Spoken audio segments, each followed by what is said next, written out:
Hi friends, welcome back to KNR chemistry academy. ఈరోజు మనం TS Genco క్లాసెస్లో భాగంగా ఎన్విరాన్మెంటల్ కెమిస్ట్రీకి సంబంధించి మోస్ట్ ఎక్స్పెక్టెడ్ క్వశ్చన్స్ చూడబోతున్నాము.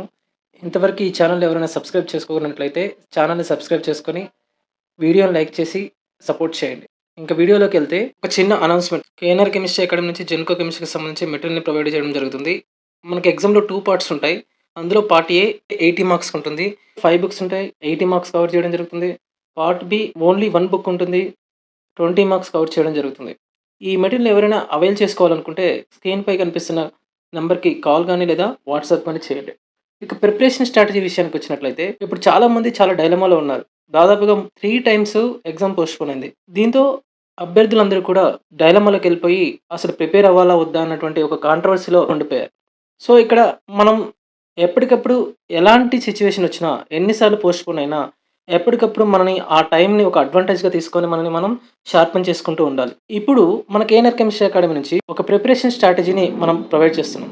ఈ ప్రిపరేషన్ స్ట్రాటజీలో ఫస్ట్ పాయింట్ ఏంటంటే give equal priority to all topics. అంటే ఇక్కడ దీన్ని మీరు ఎలా అర్థం చేసుకోవాలంటే చాలామంది ఏం చేస్తారు, దాదాపుగా మనకి పార్ట్ ఏలో 5 టాపిక్స్ ఉన్నాయి. Organic, inorganic, physical, analytical, environmental and engineering chemistry. మొత్తం 5 టాపిక్స్ ఉన్నాయి. కొంతమంది ఏం చేస్తారంటే పోయిన సంవత్సరం అంటే 2016 కానివ్వండి, అంతకుముందు జరిగిన జెన్కో ఎగ్జామ్స్‌లో ఏవైతే ఏ టాపిక్స్ నుంచి అయితే ఎక్కువ క్వెషన్స్ వచ్చాయో ఆ టాపిక్స్‌కి ఇంపార్టెన్స్ ఇచ్చి మిగిలిన టాపిక్స్‌ని వదిలేస్తా ఉంటారు.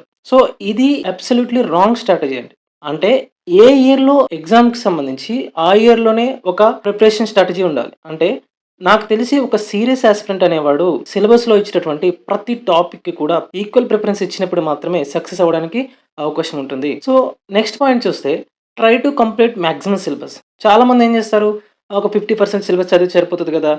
అంత చదవాల్సిన అవసరం ఏంది? మన కట్ ఆఫ్ పోయిన సంవత్సరం 65 ఉంది. లేదంటే 70 వస్తే హైయెస్ట్ వస్తది అని చెప్పి చాలామంది కూడా ఇలాంటి ఒక రాంగ్ థింకింగ్‌లో ఉండిపోతారు.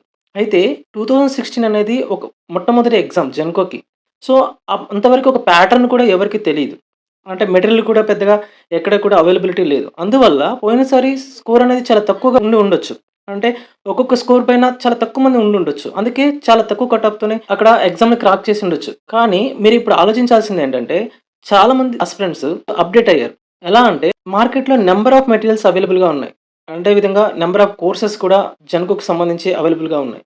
అంటే ప్రతి ఆస్పిరెంట్ కూడా ఎంతో కొంత నాలెడ్జ్‌ని అంటే మాక్సిమం నాలెడ్జ్‌ని గెయిన్ చేసి చాలా ఆతృతగా జెన్కో ఎగ్జామ్ కోసం ఎదురు చూస్తున్నాను. అంటే నాకు తెలిసినంత వరకి నా ఎక్స్‌పెక్టేషన్ ప్రకారము ఈసారి స్కోర్స్ అనేవి చాలా హైలో ఉంటాయని నేను అనుకుంటున్నాను. సో, అందరూ కూడా చాలా సీరియస్‌గా ప్రిపేర్ అవ్వండి. ఓకేనా? సో, నెక్స్ట్ పాయింట్ చూస్తే stick to only one material source. ఇప్పుడు మార్కెట్‌లో చాలా మెటీరియల్ సోర్సెస్ వస్తున్నాయి. యాప్స్ నుంచి క్లాసెస్ గానివ్వండి, లేకపోతే మెటీరియల్ గానివ్వండి, చాలా అవైలబుల్‌గా ఉన్నాయి. అందరూ ఏం చేస్తారంటే ప్రతి మెటీరియల్‌ని పర్చేజ్ చేసి తీసుకొచ్చి రూమ్‌లో పెట్టుకుంటారు.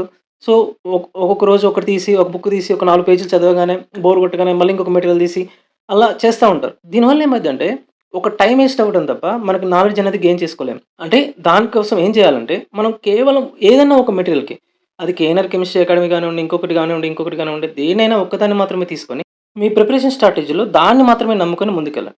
ఒక మెటీరియల్‌ని మీరు గనక 4-5 టైమ్స్ గనక మీరు రివైజ్ చేయగలిగితే మీకు కంపల్సరీగా ఎగ్జామ్‌ని క్రాక్ చేయొచ్చు. నెక్స్ట్ పాయింట్ ఏంటంటే డోంట్ వేస్ట్ యువర్ టైమ్. చాలామంది ఏం చేస్తా ఉంటారంటే రూమర్స్ స్ప్రెడ్ చేస్తా ఉంటారు. ఏంటి ఎగ్జామ్ ఇప్పుడు ఉండకపోవచ్చు కదా! నెక్స్ట్ ఎప్పుడో ఉండొచ్చు కదా! అని చెప్పి. కానీ మనం ఒక్కటి ఆలోచించాలండి. ఏంటంటే ఇప్పటికే ఎగ్జామ్ 3 టైమ్స్ పోస్ట్‌పోన్ అయింది. జెన్కో వాళ్ళకి ఎంప్లాయీస్ రిక్రూట్‌మెంట్ అనేది చాలా అవసరం ఉంది. సో, దానివల్ల జెన్కో ఎంత తొందరగా పాసిబుల్ అయితే అంత తొందరగా ఈ రిక్రూట్‌మెంట్‌ని కంప్లీట్ చేయాలని ట్రై చేస్తుంది. మీ టైమ్‌ని మాత్రం కోల్పోవద్దు. ఎంత తొందరగా సిలబస్ కంప్లీట్ చేస్తే అంత తొందరగా కంప్లీట్ చేయండి. ఎంతవరకు మీరు టైమ్‌ని యుటిలైజ్ చేసుకోగలిగితే అంతవరకు యుటిలైజ్ చేసుకోండి. నెక్స్ట్ పాయింట్ అదే. Don't wait up to exam date to start your preparation. అంటే ఎగ్జామ్ డేట్ వచ్చే వరకు మీ ప్రిపరేషన్ స్టార్ట్ చేయకుండా ఉండకండి. నేను ఎగ్జామ్ డేట్ వచ్చిన తర్వాత ప్రిపరేషన్ స్టార్ట్ చేస్తానులే.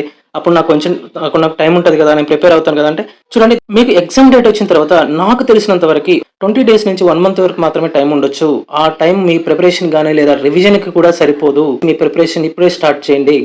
సో, ఇది ప్రిపరేషన్ స్ట్రాటజీ. నెక్స్ట్ మనం ఎన్విరాన్మెంటల్ కెమిస్ట్రీకి సంబంధించి మల్టిపుల్ చాయిస్ క్వెషన్స్ అంటే మోస్ట్ ఎక్స్‌పెక్టెడ్ అంటే ఇందులో నుంచి వస్తాయని చెప్పను. కాకపోతే ప్రీవియస్‌లో చాలా ఎగ్జామ్స్‌లో అడిగినటువంటి క్వెషన్‌ని మనం ఇప్పుడు డిస్కస్ చేసుకోబోతున్నాం.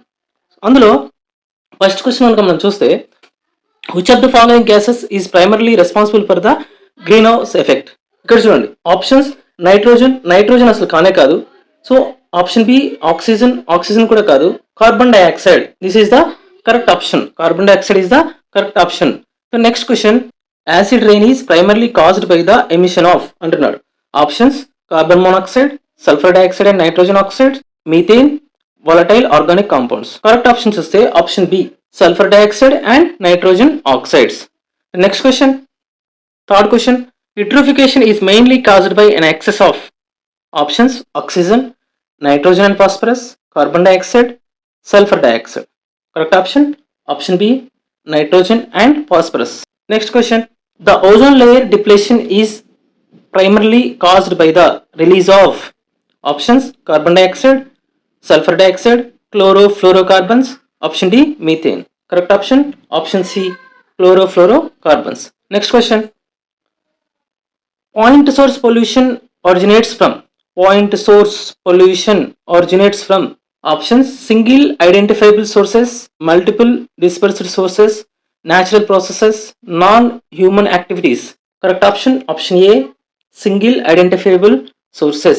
Next question, which of the following pollutant is associated with photochemical smog? Very important question, very important.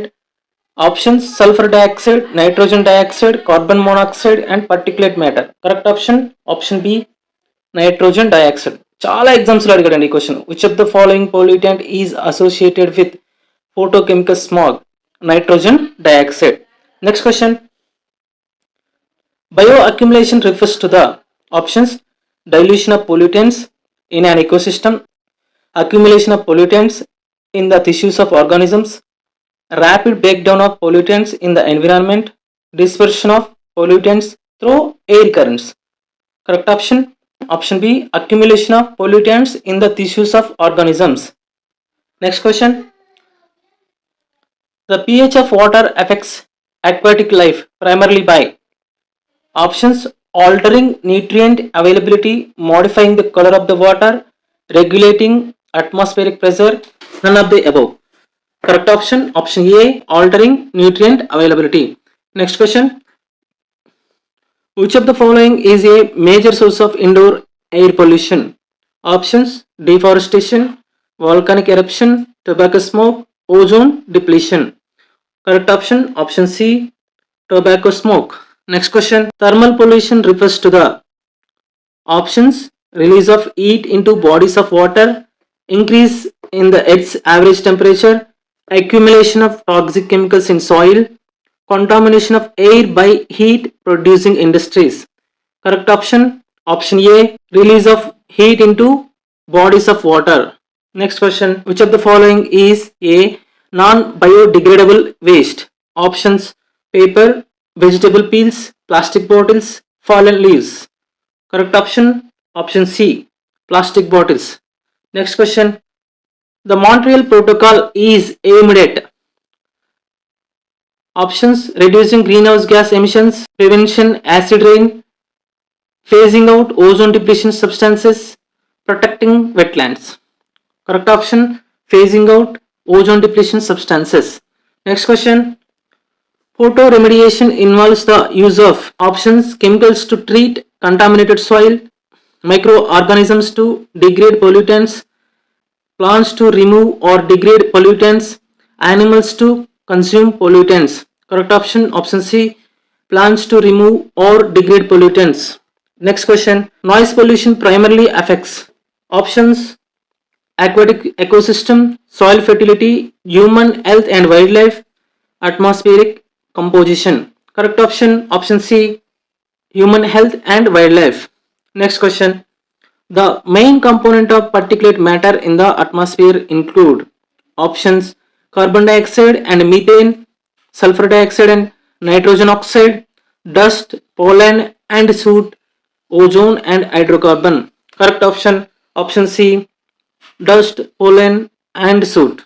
Next question, renewable energy sources include options coal and natural gas, wind and solar power, nuclear energy, petroleum and diesel. Correct option B wind and solar power. Next question, what is the primary function of a catalytic converter in automobiles.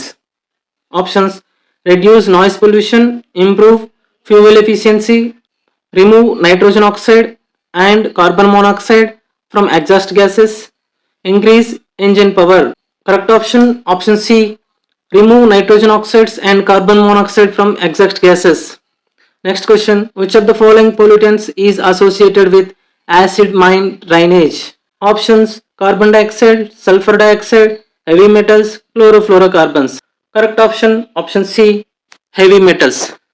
Next question: the concept of cap and trade is used to reduce emission of greenhouse gases, acidic pollutants, heavy metals, ozone depleting substances. Correct option A, greenhouse gases. Next question and last question: bioremediation involves the use of chemical to treat contaminated water, microorganisms to degrade pollutants, plants to absorb pollutants, animals to remove pollutants. Correct option: microorganisms to degrade pollutants. Thank you very much. మరిన్ని videos కోసం మన channel subscribe చేసి వీడియోని like చేయండి.